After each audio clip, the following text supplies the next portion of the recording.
얼마 전에 대법원이 종교적 신념으로 병역을 거부한 111명에게 무죄를 확정하는 판결을 내렸습니다. 이번 판결로 사회적 파장이 예상되는데요. 오늘 뉴스 더보기 시간에는 바른군인권연구소 대표인 김영길 목사와 함께 이번 대법원 판결의 배경과 영향에 대한 이야기 나누겠습니다. 목사님 안녕하십니까? 네, 안녕하세요. 예, 반갑습니다. 자, 앞서 말씀드린 것처럼 이 병역 거부에 대해서 무더기로 무죄 판결이 내려졌습니다. 이거 어떻게 된 겁니까? 예, 이 사건은 2016년 12월 달로 거슬러 올라가죠. 예. 특정 종교위원회였던 박모 씨가 병역을 거부하면서 1심에서 1년 6개월의 징역을 선고받게 됩니다. 네.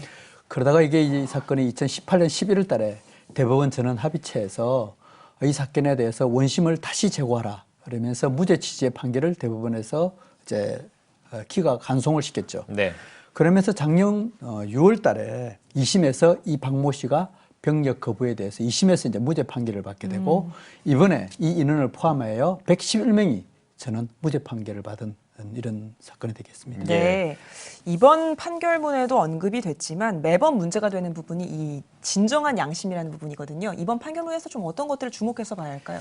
이 진정한 판결이라는 것이 극히 추상적이고 주관적인데요.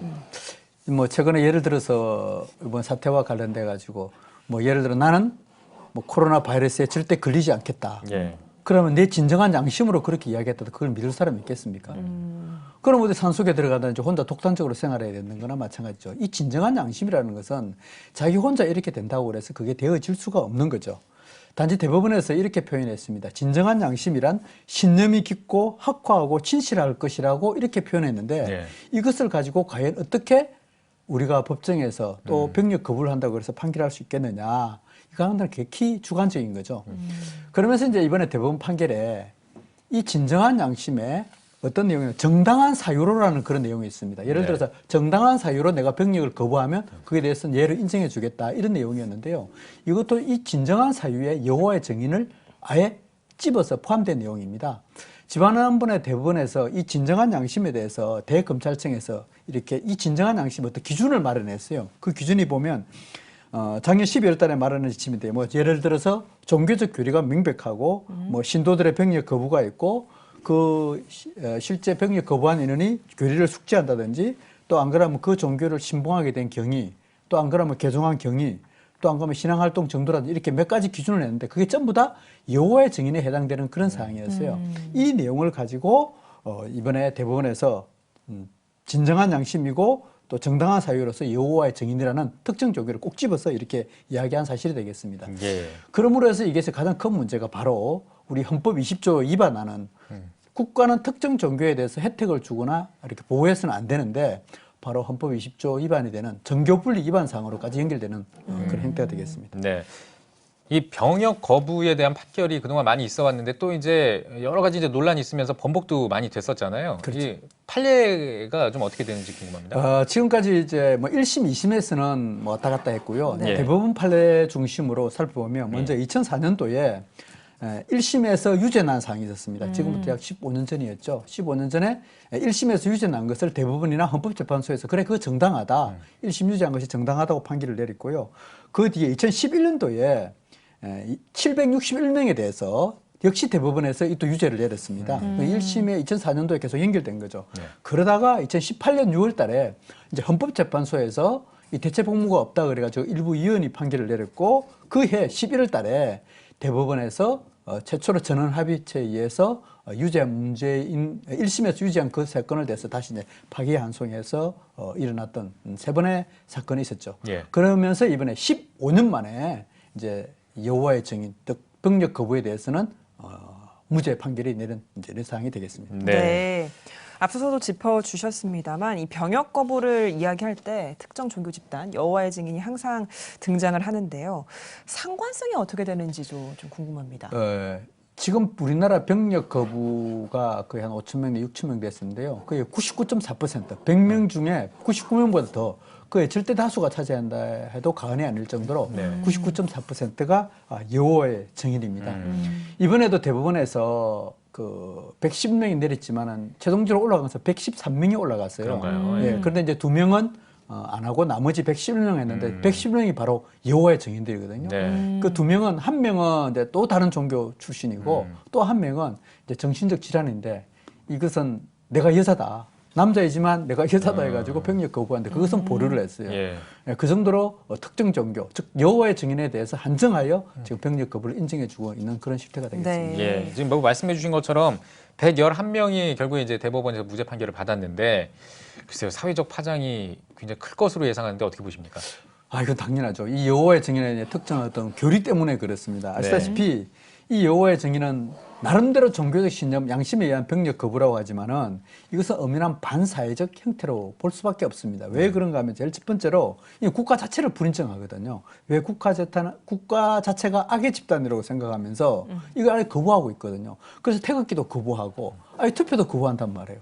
그러면서 심지어 이 생명권, 즉 수혈도 사람이 죽어가는데도 수혈까지도 거부하는 이런 행태의 교리가 이제 여호와의 증인 교리인데 이런 집단에 대해서 또 국가에서 이런 사람들의 혜택을 주면서 주고 있다. 이건 좀 말이 앞뒤가 안 맞는 그런 논리가 되겠습니다.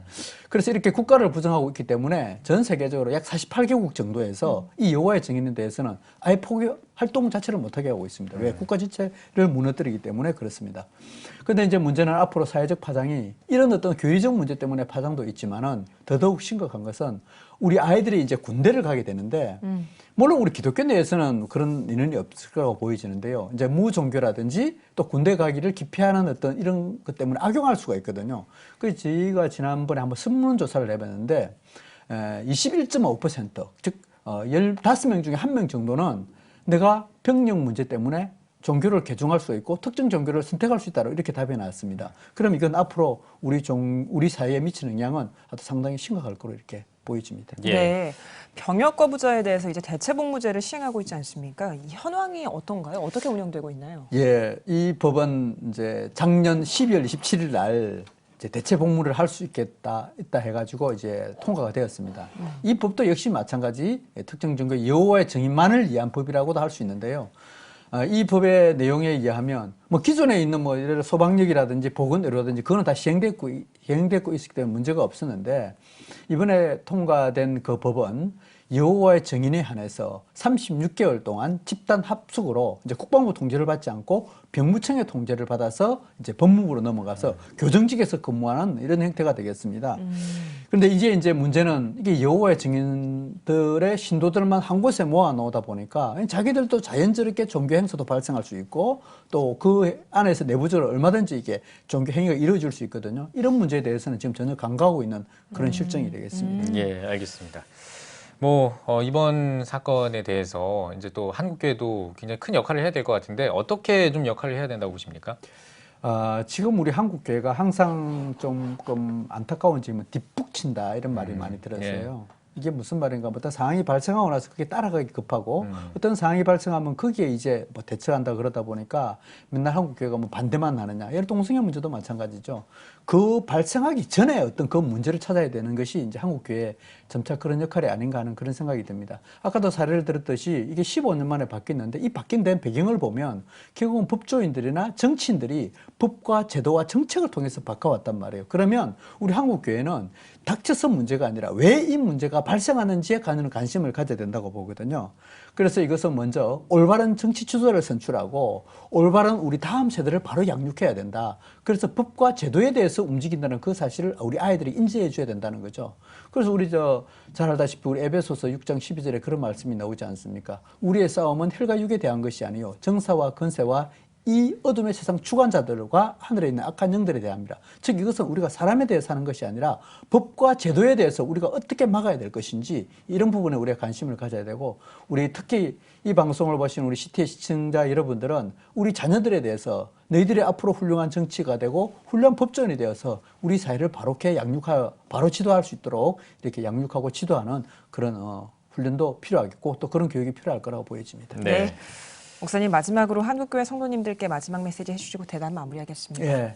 예, 지금 이번 사태와 특히 이번에 코로나 바이러스 문제 때문에 여호와의 증인뿐만 아니라 신천지 문제에 대해서 많은 관심을 가지고 있는데요.